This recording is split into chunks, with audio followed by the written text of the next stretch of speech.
Okay, let's start. Thank you so much for coming to this talk in this gloomy weather.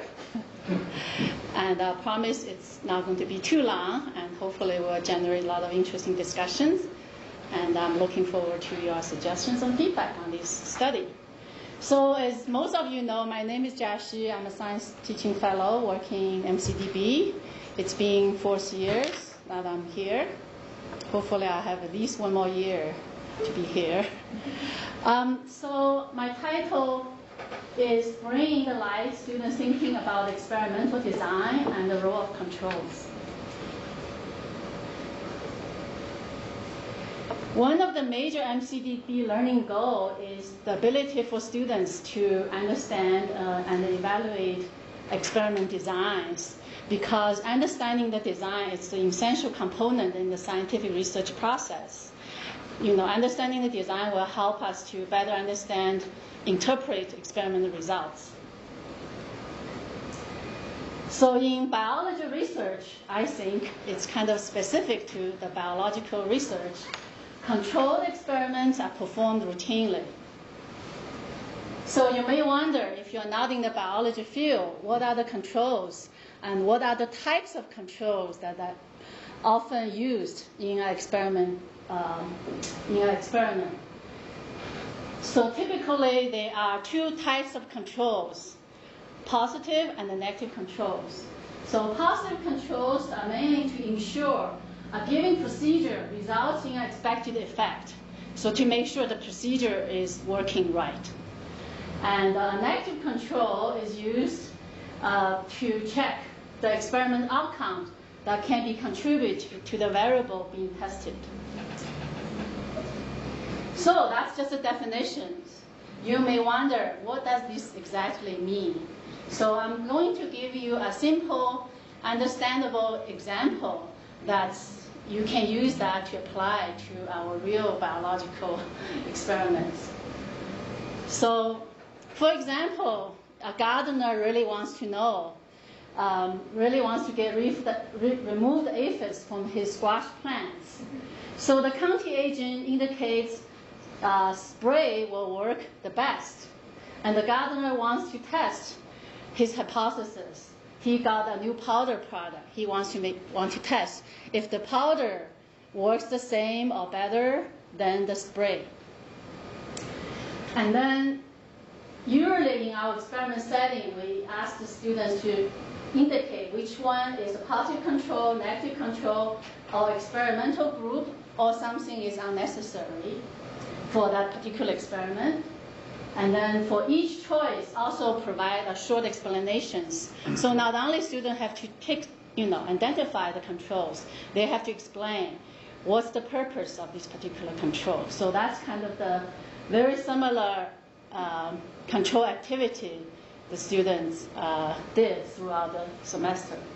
So here is an easy example. So in this case, the spray, which is known to be able to remove the aphids, is served as a positive control, right?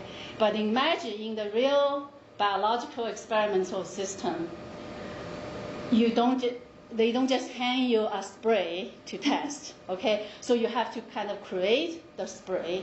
So you have to mix your active ingredient, maybe with water, and to make sure. So there are several steps maybe involved in generating the control, right?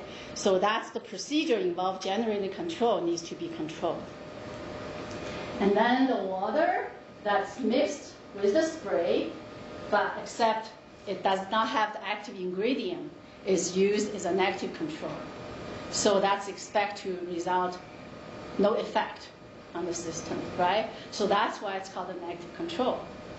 And then the powder is something you want to test in this experiment. So that's served as an experimental group.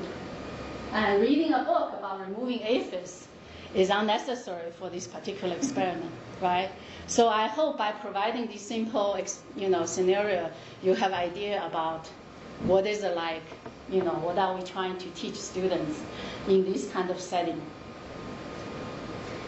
Okay, so just very quickly, you probably all know why understand experiment design, especially the controls, are important. I really want to share with you a real situation that happened in our history. So if there's no experimental controls in the research, it can cause chaos and delay in advancement of scientific research. So in 2002, in a very famous journal, The Cell, you probably heard about it, and there is a retraction.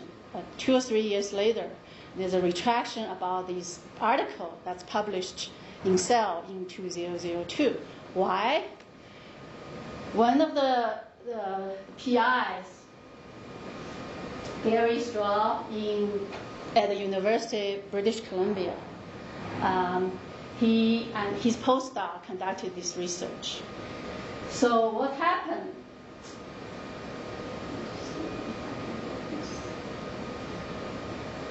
You don't have to read all the details, but the bottom line is they want to study a function of a protein. So the argument they try to prove is, in order for this protein to be functional inside of the cells, the protein does not have to enter the nucleus, which is the center part of the cell. Okay? It can work instead at the cell membrane, just associated with the cell membrane. So that's the kind of the two school of arguments, whether physically it has to go into the nucleus or stay on the cell membrane to serve the function. And Chen actually showed in this paper, the conclusion they made is this protein does not have to enter the nucleus. One of the key negative control in his experiment is showing you figure 5b, which is an active control. So whatever this is, so there's not much to be detected here if you compare here to A. So that's what they expect to see. This is don't see that pattern. Okay. So as you can see, the whole paper, this is one of the essential control. Without this control, the entire conclusion for this paper is become invalidated. So that shows you how powerful a sound experiment and with the right controls are essential for making meaningful conclusion. And you may say, well, these are for scientists, and our students are going to be scientists. So actually in our MCDB majors, students are kind of divided into two branches. One branch, all the students want to go to graduate school to become researchers. The other school of students want to be medical students. So I would argue whether they are going to be future researchers or they are going to be medical doctors. Especially these days, even medical practitioners are expected to know a basic research, to be able to pick a paper, to read about what does this mean, So I think that's pretty important for that. And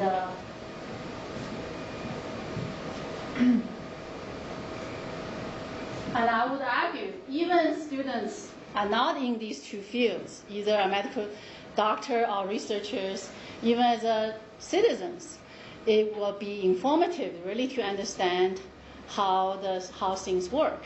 For example, there are numerous vaccines. The most recent one will be H1N1 vaccine. I heard a lot of people talking about, should we get this vaccine? Should the baby get a vaccine? What are the plus minuses? And what parameter are you going to look at? If you really want to know how the vaccine are developed, how the vaccine is tested, right, with the right controls, that's very important for you to make the informative decision. So does new drugs come to the market. You also want to look at it. If it's indeed a good sound studies with the right design, or it's because some political parties or companies try to influence the study by providing a lot of money, which actually happened in the history. So I think to be very informative, looking at the true data, is very important. Okay, having said that, now I'm going to focus on the study. This is the order I'm going to present my work.